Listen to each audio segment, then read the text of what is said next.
चला आता बघू आपण. मेथड सेम आहे, फक्त नंबर तुम्हाला चेंज करा. ठीक आहे, DEF डीचा काढा, एफचा काढा, दोघांच्या मध्ये 1 म्हणून. ठीक आहे, इक्वल येत असेल तर ठीक आहे, नसेल तर डॅज नॉट इक्वल दाखवतो. पण डॅज नॉट इक्वल दाखवून हे दोघं इक्वल नाही नको, असं डॅज नॉट इक्वल. ठीक आहे, चला कोणता सॉल्व करून होता? 6 नंबरचा. बाकीचे ट्राय करा तुम्ही, नाही ट्राय करा.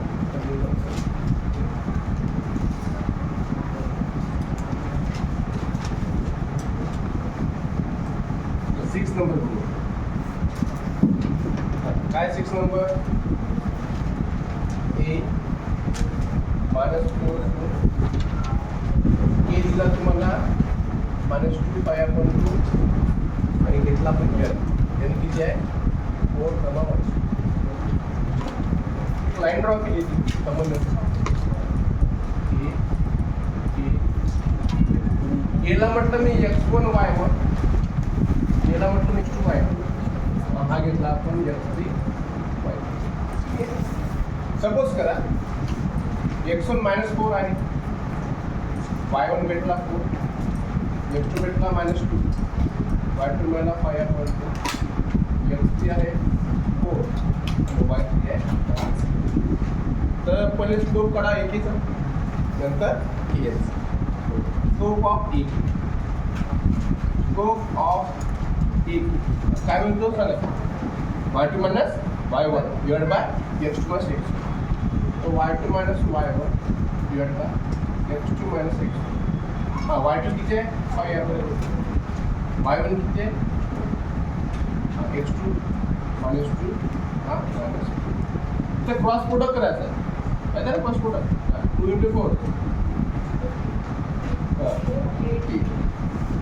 5 अपॉन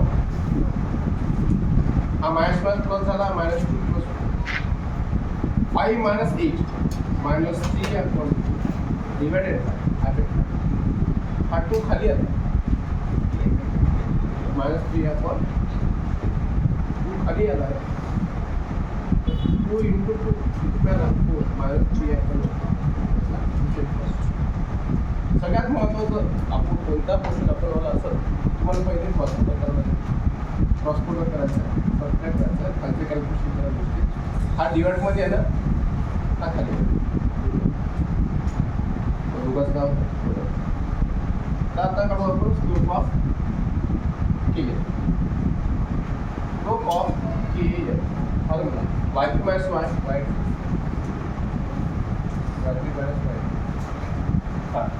x3 - x2, y किती आहे? -2. हा किती भेटला? 5 4 डिवाइडेड बाय x किती आहे? 4 मायनस हा -2. मग इथे क्रॉस प्रोडक्ट करायचा, 2 × -2 -2 मायनस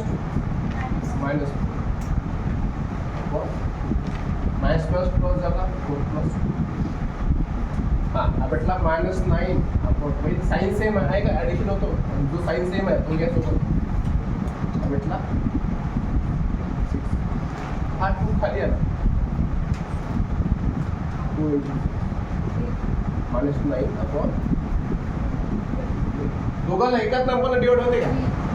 कोण ना? हां 3 × 9 आणि 3 × 12. आता बघा इथं -3 आपण आला का? इथे पण -3 आपण फोर. फ्रॉम 1 and 2 दोन्हीच तुम्ही from 1 and 2 the scope of AK equal to scope of K. दोघांमध्ये कॉमन पॉईंट काय? K is a common point. Therefore, the point A, K, N are collinear.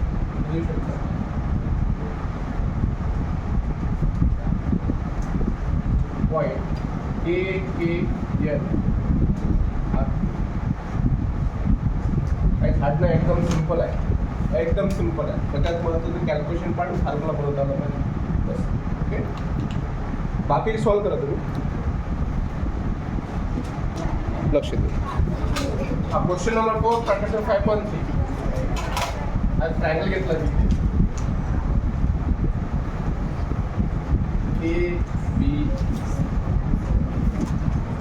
3 वर्टर दिलेले आहे आणि ट्रायंगलमध्ये किती साईड असतात 3 साईड. 3 साईड असतात 3 slope काढून घेऊ आपण.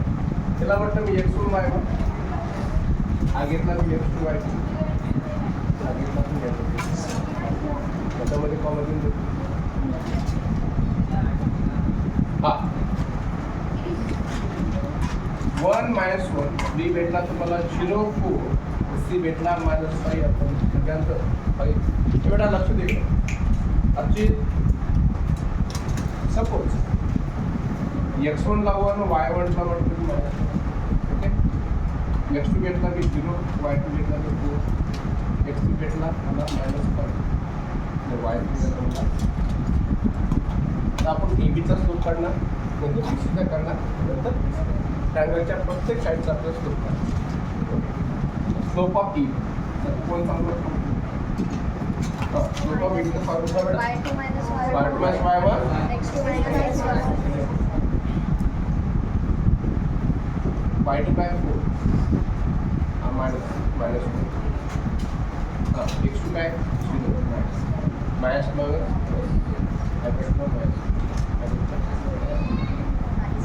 5 upon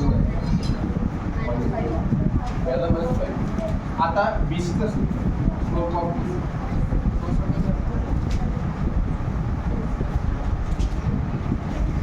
y2 minus y minus 0 1 okay minus plus दोघांच्या ॲडिशन 5 भेटते आणि मायनस पण वर पडते स्लोप ऑफ बीसीचा सगळं बाकी minus y2 y3 minus y x3 minus x हां y किती आहे 3 minus हा -5 दोघांचा सबट्रॅक्शन करा काय भेटला मायनस हा मिळाला मायनस मायनस काय मिळाला 1 आपण. आता थर्ड साईड किती राहिली AC स्लोप ऑफ AC सांगा फॉर्म्युला हां x3 नाही y3 minus y1 आणि x3 minus x2 आणि y3 minus x3 minus ठीक आहे. हां y3 काय 3 minus 3 minus हां -5 -5 इथं मायनस प्लस झाला. साइन सेम आहे दोघं काय होईल साइन सेम हा भेटला 4 आपण दोघाला 2 ने डिवाइड करू काय मिळेल 3 अपॉन -2 अपॉन 5. तर ट्रायंगल असो स्क्वेअर असेल तर चारी साईडचा स्लोप काढायला लागेल आणि डायगोनल सुद्धा स्लोप काढायला. रॉम्बस असेल तर चारी साईडचा स्क्वेअर काढायचा चारी साईडचा स्लोप काढायचा आणि चौघाची व्हॅल्यू सेम आली तर रॉम्बस. आणि पॅरालेलोग्राममध्ये काय असते अपोजिट साईडचा स्लोप काढा आणि ते इक्वल येत असेल तर ते पॅरल सुद्धा आहे त्याला आपण पॅरल म्हणतो.